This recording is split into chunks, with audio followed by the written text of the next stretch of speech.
Assalamualaikum warahmatullahi wabarakatuh. Jumpa kembali dengan saya Udin dalam channel Kim Ude. Asiknya belajar kimia. Oke, materi hari ini adalah pembahasan soal KSM 2019 part 2. Part 1 sudah saya bahas ya di video sebelumnya. Silahkan ditonton. Nanti link deskripsi saya kasihkan di bawahnya ya untuk part 1. Selanjutnya akan saya bahas yaitu soal KSM 2019 untuk bagian yang kedua. Oke, soal KSM untuk bagian yang kedua, saya sudah ngomong di video yang pertama bahwa soal yang tidak perlu kita bahas atau kita jelaskan itu saya skip ya. Di sini saya tulis dengan huruf yang kecil-kecil. Karena apa? Untuk menghemat waktu teman-teman untuk mengerjakan agar nanti didapatkan soalnya pembahasan yang lain itu semakin banyak ya. Oke, kayak ini nomor 2 ini saya skip memang ya. Nah, Allah telah menganugerahkan kelimpahan air di alam untuk dimanfaatkan. Nah, ini langsung kita mainkan ke tujuan dari soal itu. Kita mulai dari yang saya tulis dengan huruf besar ini. Secara keseluruhan, reaksi elektrolisis air adalah 2H2O menjadi 2H2 plus O2. Sebelum dielektrolisis, ke dalam air dimasukkan 1 hingga 2 tetes asam sulfat. Oke, gas oksigen dihasilkan pada anoda dan gas hidrogen yang pada katoda. Minimum tegangan listrik yang diperlukan untuk reaksi tersebut adalah 1,2 volt atau joule per kolom. Jika pada tahun 2019 harga tarif dasar listrik atau TDL adalah 1.475 per kWh, berapa rupiahkah biaya yang diperlukan untuk menghasilkan 1 kg gas hidrogen melalui elektrolisis air? Gimana langkah-langkahnya? Oke, nah, sudah ada azan ya. Oke, langkah-langkahnya adalah saya buatkan trik asiknya dulu. Nah, trik asik. Oke. Trik asiknya adalah yaitu tentang sel elektrolisis. Di sini pusat perhatian kita adalah hidrogen. Berarti mol dikali valensi sama dengan Faraday. Nah, ini silakan dilihat di video sebelumnya, ada trik asik yaitu tentang hukum Faraday 1 yaitu mol kali val sama dengan Faraday. Kalau ini saya jabarkan lagi, berarti nanti mol dikali valensi sama dengan kolom dibagi 96.500. Pusat perhatian kita menjadi kolom. Mol itu apa? Mol itu adalah gram. Nah, ini ada 1 kilogram, kita buat menjadi gram, berarti nanti jadi 1000. Oke. Kemudian hidrogen itu adalah H2, berarti nanti kita pakai MR-nya adalah ketemu 2. MR-nya ketemu 2. Kita masukkan ke sini, berarti 1000 nanti dibagi 2. 2 miliknya si H2. Kemudian H2 itu valensinya adalah 2. Nah, valensinya 2. Kemudian kita mainkan sini, kolomnya dicari dibagi 96.500. Ini saya coret, ini saya coret. Berarti nanti kolomnya ketemu 96.500 dikali 1000. Maka bisa saya tulis menjadi 965 kali 10 pangkat 5. Satuannya adalah kolom. Oke.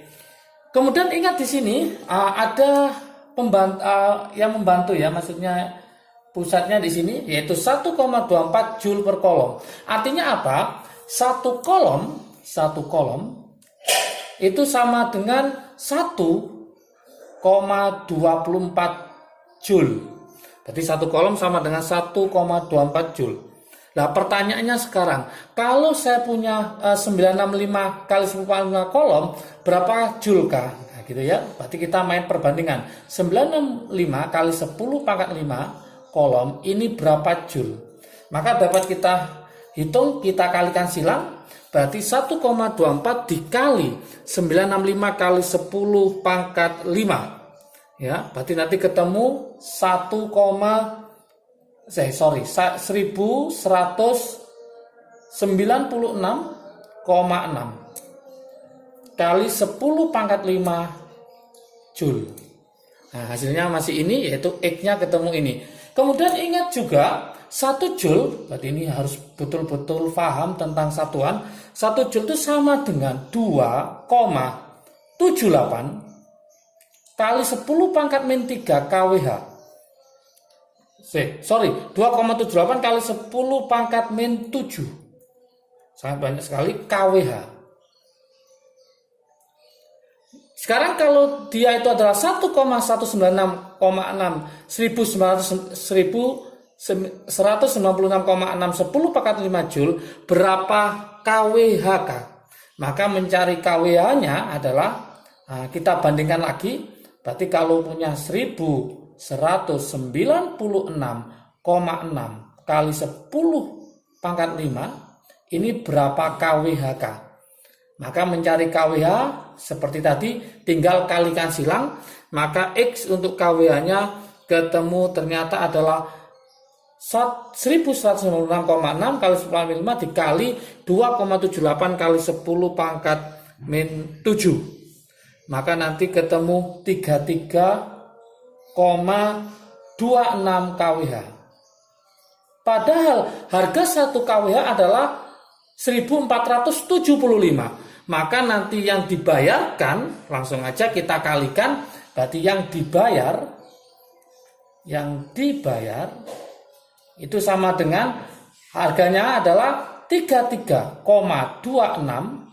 dikali harga 1 KWH berarti berapa? 1475. Maka harganya adalah sekitar 49.000.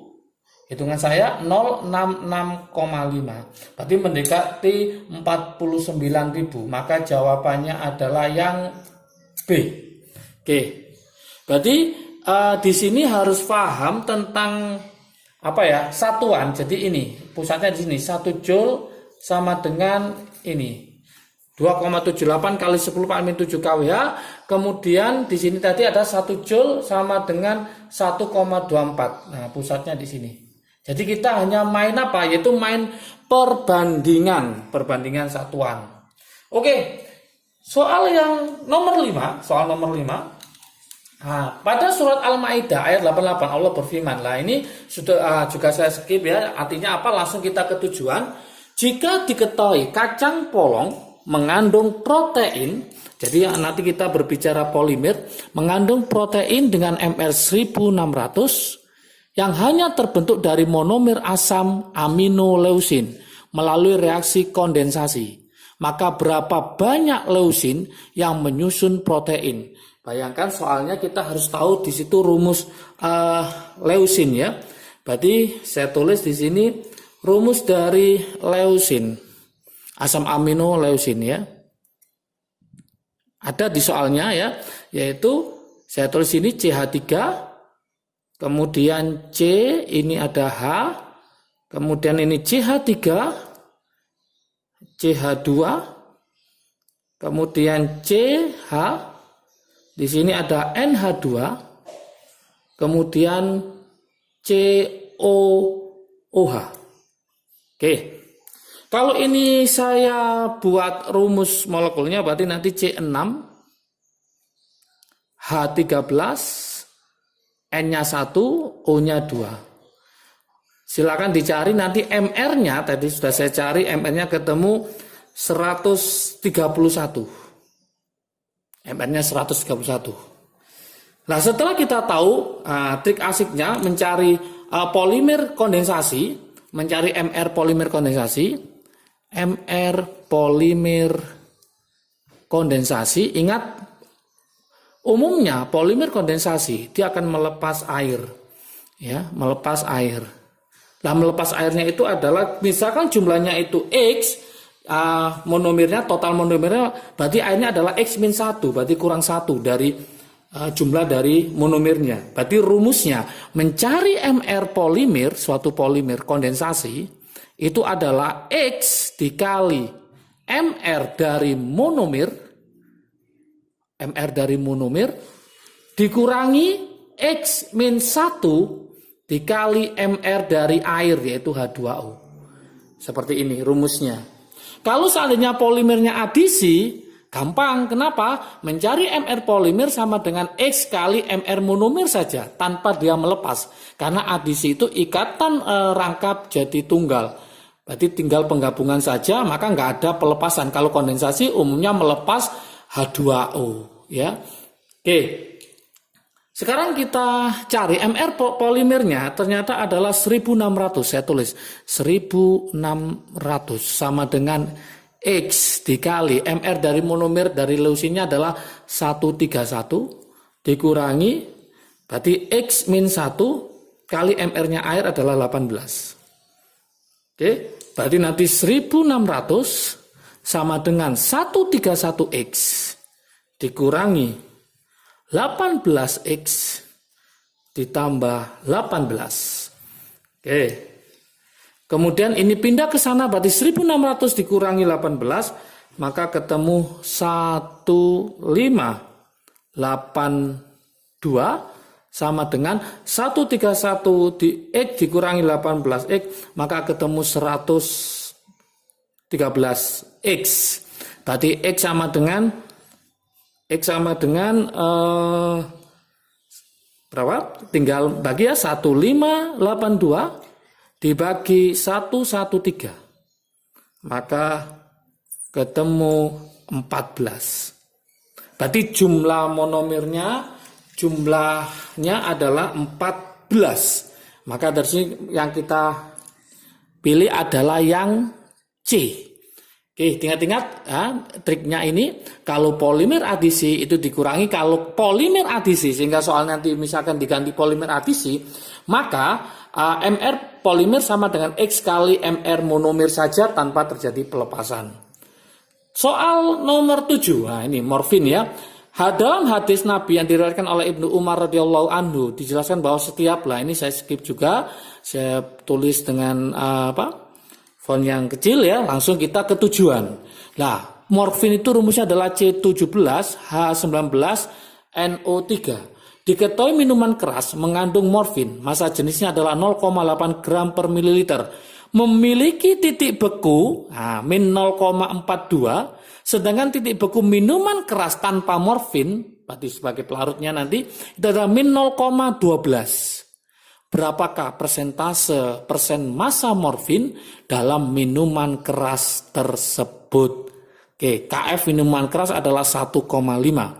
Gimana caranya? Maka kita mencari penurunannya, yaitu delta TF-nya.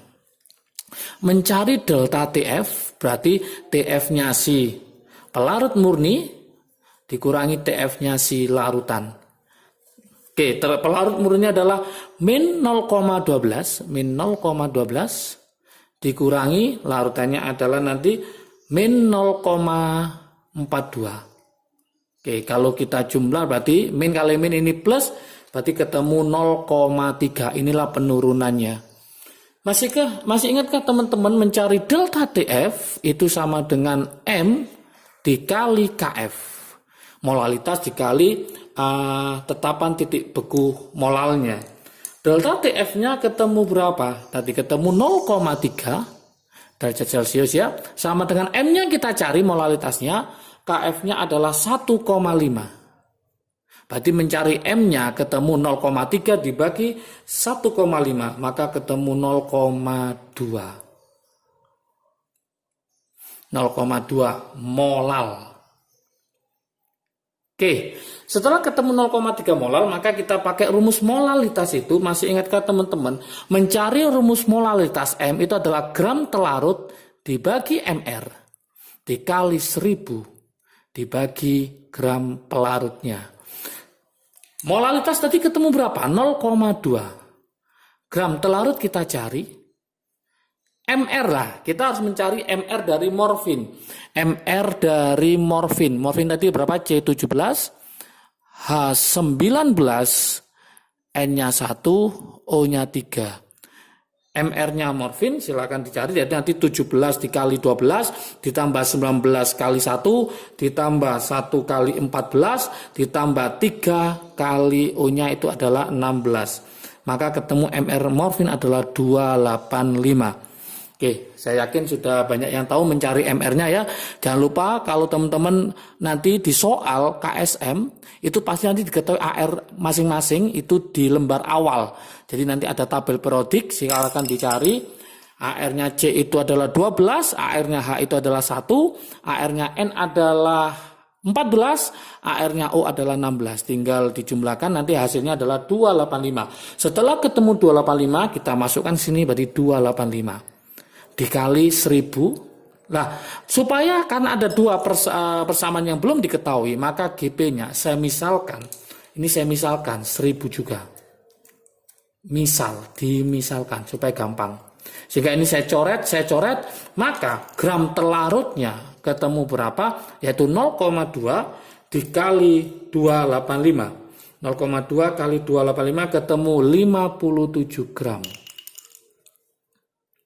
Nah, GT-nya 57 gram, GP-nya gram pelarutnya adalah 1000. Maka mencari persennya adalah 57 dibagi. Nah, karena dia ada dalam bentuk larutan, maka 1000 miliknya yang pelarut tadi ditambah 57. Dikali berapa? Dikali 100%. Oke, karena yang diminta adalah persentasenya.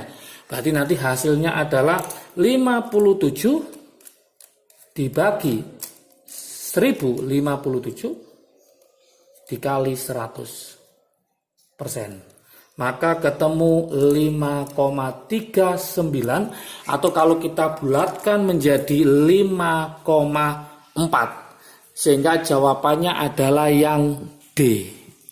Oke, ternyata tidak sesulit yang kita bayangkan. Semoga teman-teman selalu belajar dan belajar terus pada channel Kim UD. Semangat belajarnya. Jangan lupa part 3 dan selanjutnya nanti akan terus ada di channel Kim UD. Jangan lupa tekan like dan subscribe-nya. Juga loncengnya ditekan supaya tidak ketinggalan dengan video terbaru dari Kim UD. Khususnya pembahasan soal KSM part 3. Silahkan ditunggu ya. Oke, jangan lupa juga kalau video ini bermanfaat bagi kalian silahkan di-share ke teman kalian supaya manfaatnya semakin banyak lagi. Oke, semangat belajar, sukses selalu. Salam sukses dari Kim UD, asiknya belajar kimia. Assalamualaikum warahmatullahi wabarakatuh.